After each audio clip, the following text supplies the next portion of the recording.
Here's the tool from last time, and it is a peg winder. And put it on your peg, and it allows you to wind. Now you may have to get these out of the way. This is 6-in-line guitar, but this is really a great thing to have if you have a guitar, because to do these things manually, to do this when you're replacing your strings, will drive you nuts. The other thing it has is there's a little guy in the end here. If you have an acoustic guitar, well, this will work for both electrics and acoustics, but if you have an acoustic guitar, there's a good chance it has pins in the bridge that down in the body of the guitar, and you may have to pull those pins out to change the strings. If it has pins, you will have to pull them out. And this you can use, if there's a pin, you can pry that pin out, and you might want to put a piece of felt here, some cloth, so that you don't damage the saddle when you're pulling the pins out, or damage the bridge itself. So that's what that does. Here's a Jim Dunlop. I don't know why I have two of these. Actually, these look identical. These look like they came out of the same mold even. Look at that.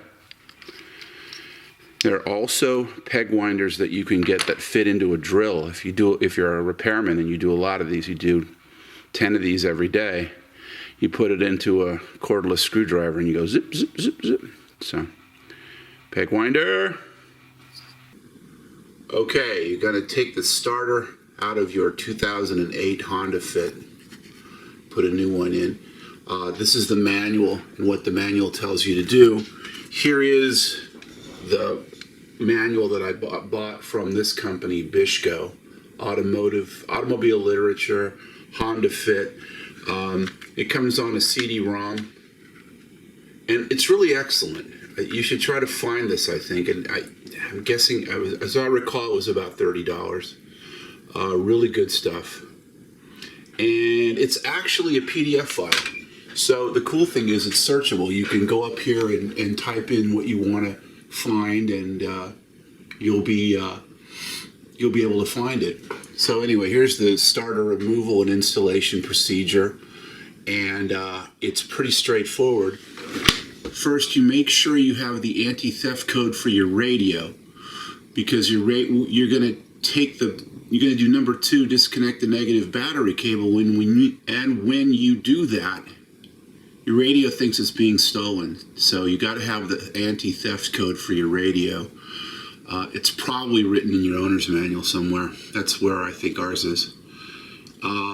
Disconnect the negative cable from the battery, and then you have to remove the dipstick, because apparently the starter slides backwards and will hit the dipstick. Raise the vehicle on a lift, remove the splash shield, that's the plastic shield under the car. Disconnect the starter cable A, and disconnect the connector B from the S terminal. So there's 2 electrical connectors. They are here and here. And then there's a hose clamp. Let's see. Remove the water hose clamp, remove the upper bolt, and then remove the lower bolt, and then remove the starter.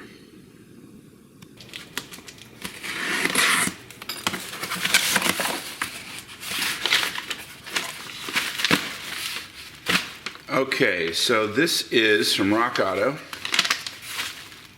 and it's brand new. It's about $100.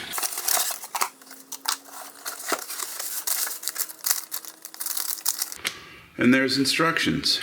Starter installation instructions. It seems to be double. I don't know why there's 2 of them here. Oh, and look at this, a test. They've actually tested it. And they give you the test performance sheet. Motor performance curve, pass. Well, that's kind of cool. Got this from Rock Auto, and it's brand new, and it was less expensive than a rebuilt one, where you had to put the core charge. You had to return the starter for the core charge. But I'm going to unwrap it, and I'm going to look for damage. And also, I already see some kind of chip off. Yeah, look at that. This is broken right here. This plastic part. That doesn't look like it's going to cause trouble, but let's see what happened. There's the piece that chipped off. That's like a shield or something. I think we'll be okay.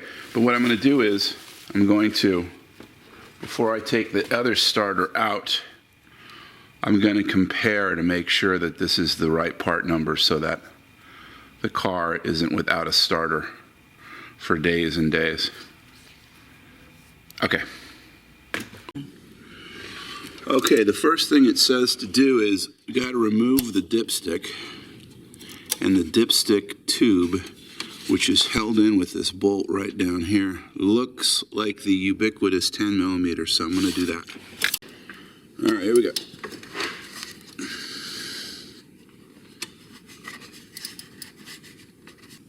She's out, Captain. There it is.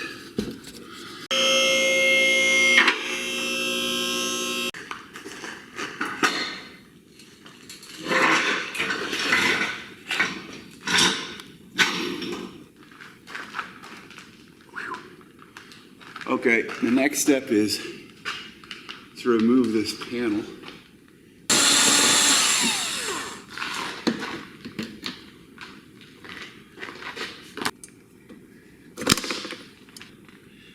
Look like sheet metal screws. Here comes that whole front tray. There it is. There's what your splash shield, air shield. Okay, it looks like the right starter. And this is telling me where the bolts are. There's a clip right here that holds a tube that goes to the radiator. Blah, blah, blah. So it's this bolt here and this bolt here that I have to remove. And I also see, if this thing pulls out, I also see a clip as well that may have to come off. Okay, here we go.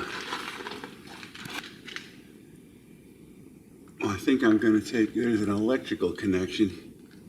I think I'm going to take off too. Way back here.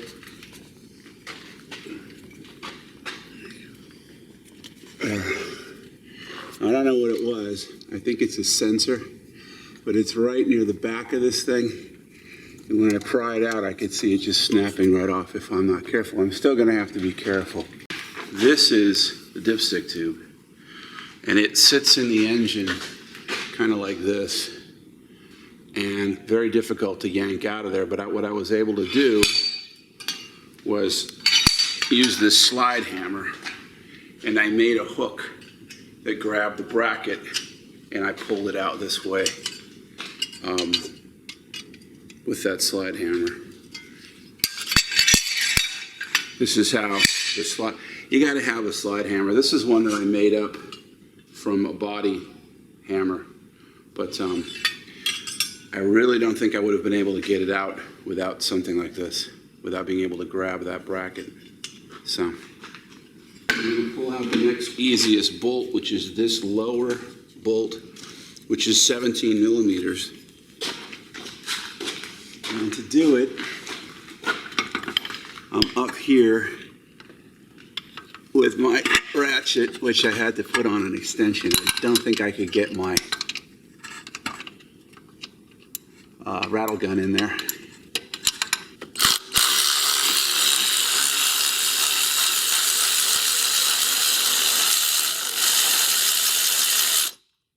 Okay. Nice. So there's the bottom bolt, 17 millimeter. The top is different. The top is smaller. I think it's 13 or 14 millimeters.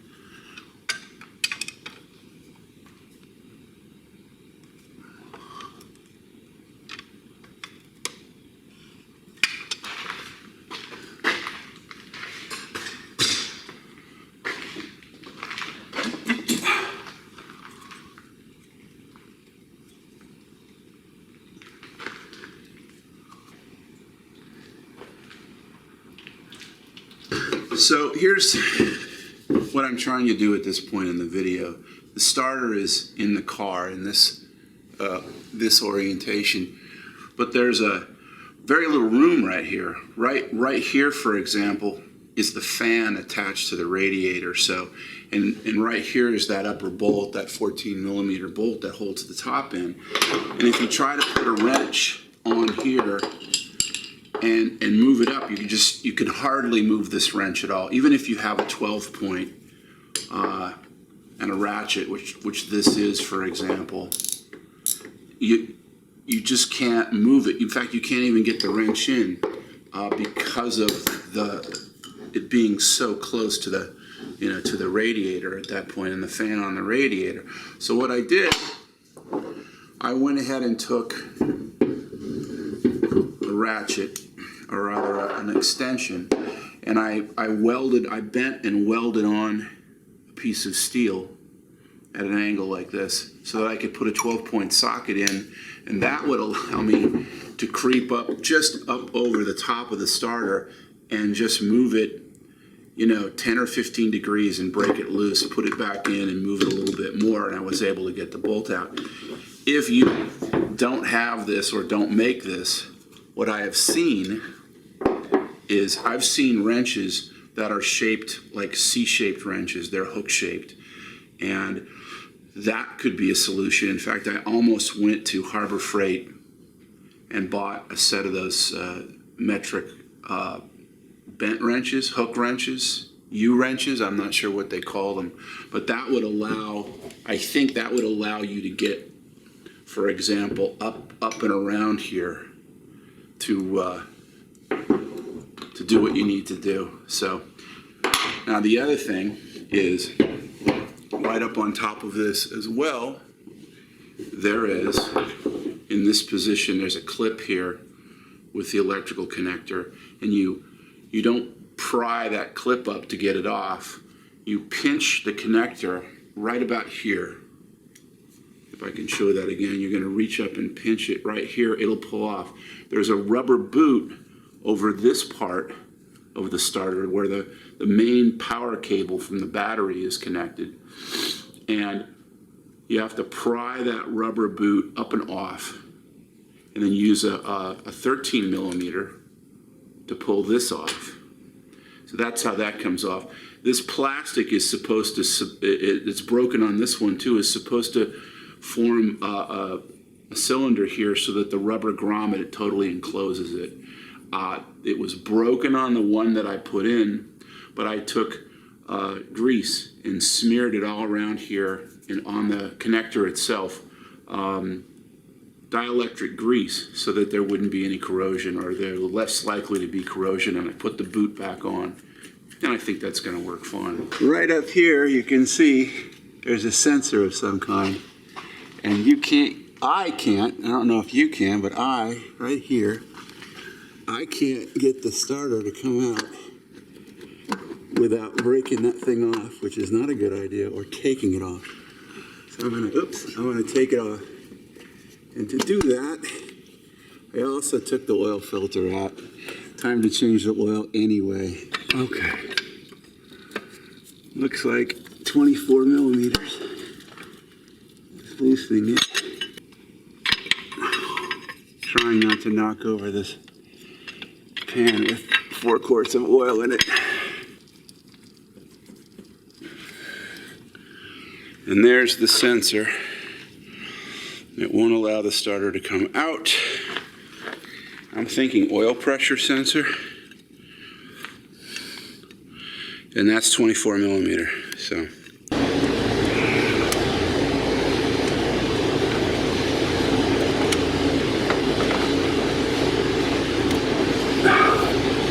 There's the nut for the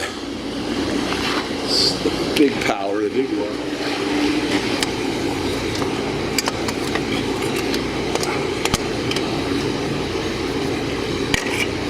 Oy, she came out. Whew. This is hard to get at. This is hard to get at. And that's hard to get at. You have to remove that dipstick tube and that sensor to be able to just pull it out. So, oh, also I bent this forward so I could get my wrench in there.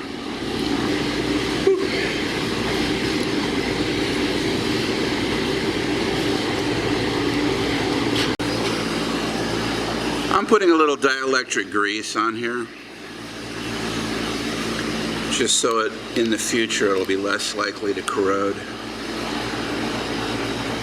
Just a little bit on each connection. Technician grade. Very good. So the tricky part here is the cable goes on, there's a locating area right here. Now this is broken off now. And but there's a locating area right here that the metal tab goes on when it goes around this. So you want to make sure that that goes in. And also there's a rubber booty that pops down, and I've been trying to push it up out of my way, and I can't get it to stay out of my way. So I'm just going to struggle and put it on. The other thing is there's a connector that goes in here. And the way to release that connector is you don't pinch it here or here. You pinch it down here and pull it out. So that's that connector. All right, here's me trying to put it back in.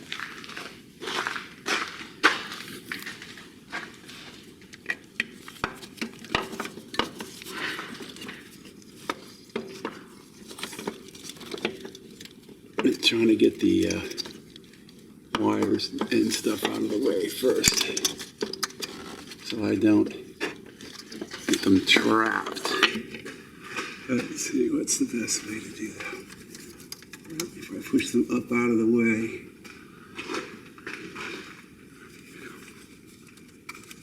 It should be okay. There's that one that pops down. All right, here it goes. Up in. And it's on. This comes down and goes in. What I'm going to do is put the bolts in loosely because that'll aid me in tightening the main cable. What have I done with my anti-seize can? Well, I think this can of anti-seize is 30 years old. I bought it at a garage sale. I'm just going to put a little on right in here. That's fitting nicely. It's snug, but it's doing its thing. There's our 14. I'm going to go once again for the stubby.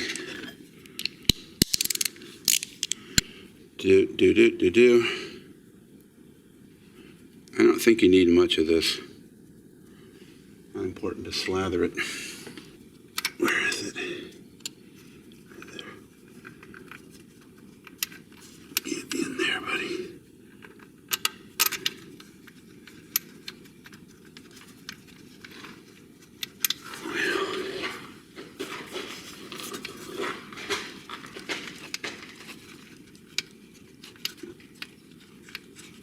That one's going to be a hand turner.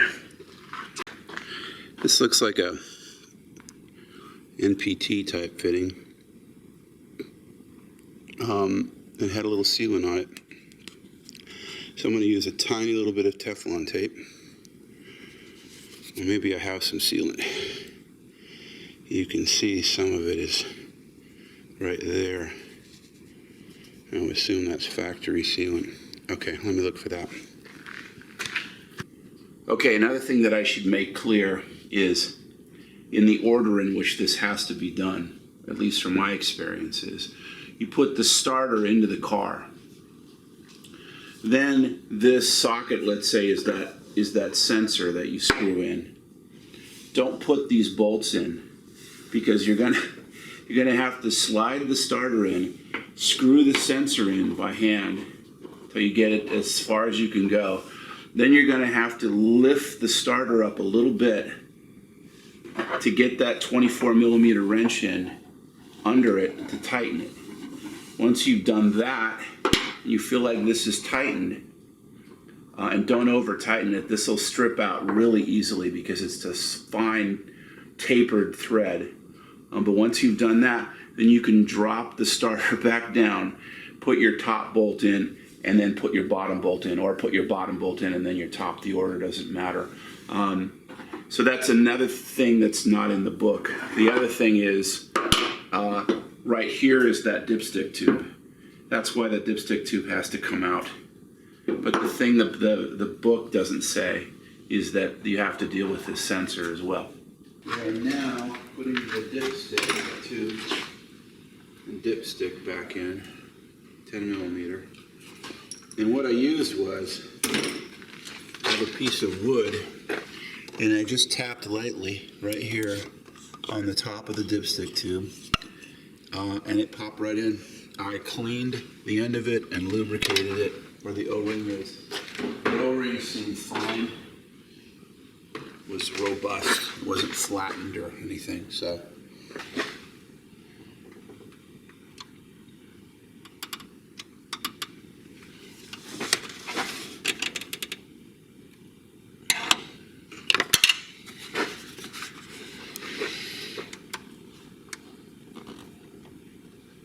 There it goes. Whew. Can you see my fingers over there? There they are. Getting that guy in, way down in there. Okay.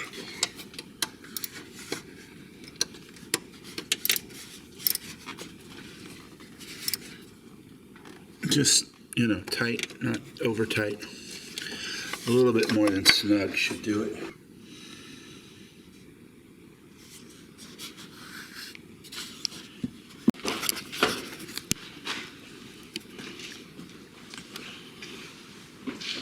The only thing I haven't done is put the bottom plate on because I want to check for leaks.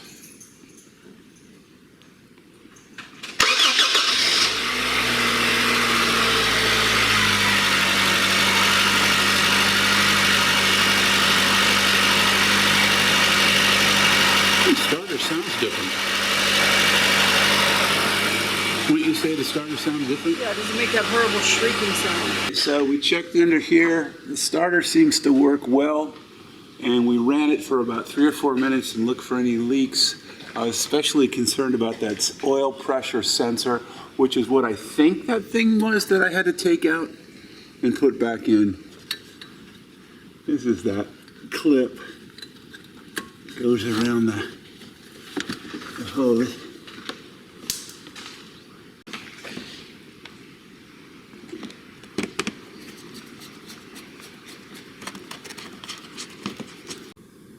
Okay, so how did we do? How accurate was this? Well, a couple of things. I think you might actually not have to take the dipstick tube out. I would say try not to take the dipstick tube out. See if you can get the starter out. One of the things that I did have to do, however, was, and I don't really see it here in this drawing. No, I see it over here. Right there is that connector, and you can see it's even closer to the starter than the dipstick tube. I had to take that out, and there's no mention of that connector right there. I could zoom in on it a little bit right there. There it is right there. Here's the dipstick tube. I kind of feel like you can get the starter out without having to take this out, so give that a try. Also, for sure you're going to want to take the oil filter out. They don't mention that either. It's probably time to change your oil at the same time, but if it isn't, I would still unscrew that because that's right where your hands are going to go. Oh, and when you take that connector out with that 24 millimeter or that oil pressure sensor, you're going to unclip the connector and take that oil pressure sender out. You're going to have to do that little thing I described where the starter is installed but it's not bolted, because you have to lift this up to get your wrench in. So other than that, would I do this again? Sure, but I do have a lift and a bunch of tools. This is a kind of a bear. If the radiator and the fan on the radiator were not there, this would be a breeze. Really easy to get this out, but it's actually very hard to even get your hands in there. So anyway, That's what that is. Here's the tool for next time. What is it?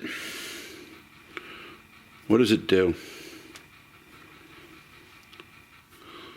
See you next time.